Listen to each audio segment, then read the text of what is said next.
സോലിഹ് ആണ് നമ്മോടൊപ്പം ഉള്ളത്.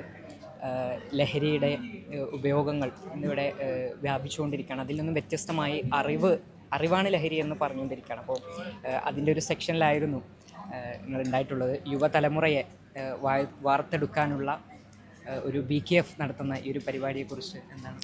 തീർച്ചയായിട്ടും ആദ്യം BKFന് ഞാൻ അഭിനന്ദിക്കുന്നു. കാരണം പലപ്പോഴും കുട്ടികൾക്കിടയിൽ ഇപ്പോൾ അതൊരു നിങ്ങൾ പറഞ്ഞ പോലെ തന്നെ ലഹരിയുടെ ഒരു വ്യാപനം കുട്ടികൾക്കിടയിൽ അത് എത്രമാത്രം സ്വാധീനിക്കുന്നുണ്ടെന്ന് നിങ്ങൾക്ക് മനസ്സിലാകുന്നുണ്ടാവും. പക്ഷേ നിങ്ങളുടെ ഈ BKFൻ്റെ കലാവിരുദ്ധകൾ അത് എത്രമാത്രം ഉണ്ടെന്ന് വെച്ചാൽ ഒരുപക്ഷെ ഞാൻ എൻ്റെ വായ കൊണ്ട് പറയുന്നതിനേക്കാൾ കൂടുതൽ ഭംഗിയായിരിക്കും നിങ്ങൾ കാണുമ്പോൾ ഉണ്ടാകുക. കാരണം ഓരോ ചെറിയ മക്കളുടെ കഴിവ് മാത്രമാണ് ഈ കാണുന്ന കുട്ടികൾ ഓരോ കലയും. കാരണം ബുക്ക് സ്റ്റാൾ ആയിട്ടാണെന്നുണ്ടെങ്കിലും ടീ സ്റ്റാൾ മറ്റുള്ള പല രൂപത്തിൽ ഇവിടെയുള്ള ചുമരിൽ മതിലിൽ പോലും അവരുടെ ഓരോ കഴിവുകളും അവർ തെളിയിച്ചിട്ടുണ്ട്. അതും ചെറിയ ചെറിയ മക്കളാണ്.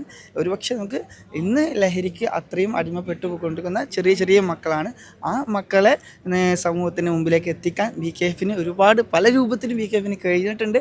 അതുകൊണ്ട് BKFന് ഈ ഒരു കാര്യത്തിൽ ഒരുപാട് നന്ദി അറിയിക്കുന്നു. കൂടാതെ ഇന്നത്തെ ഒരു പരിപാടിയിൽ ലഹരി വിരുദ്ധ ഒരു സന്ദേശം ജനങ്ങളിലേക്ക് എത്തിക്കാൻ എന്നെയും ക്ഷണിച്ചതിനും പോലീസ് ഉദ്യോഗസ്ഥരെയും മറ്റുള്ളവരെല്ലാവരും വിളിച്ചതിനും ഇന്നത്തെ നമ്മുടെ മക്കൾക്ക് നമ്മുടെ കുട്ടികൾക്ക് വരും തലമുറയ്ക്ക് സന്ദേശം നൽകാൻ എന്നെയും ക്ഷണിച്ചതിന് 1000 നന്ദി അറിയിക്കുന്നു. Thank you sir.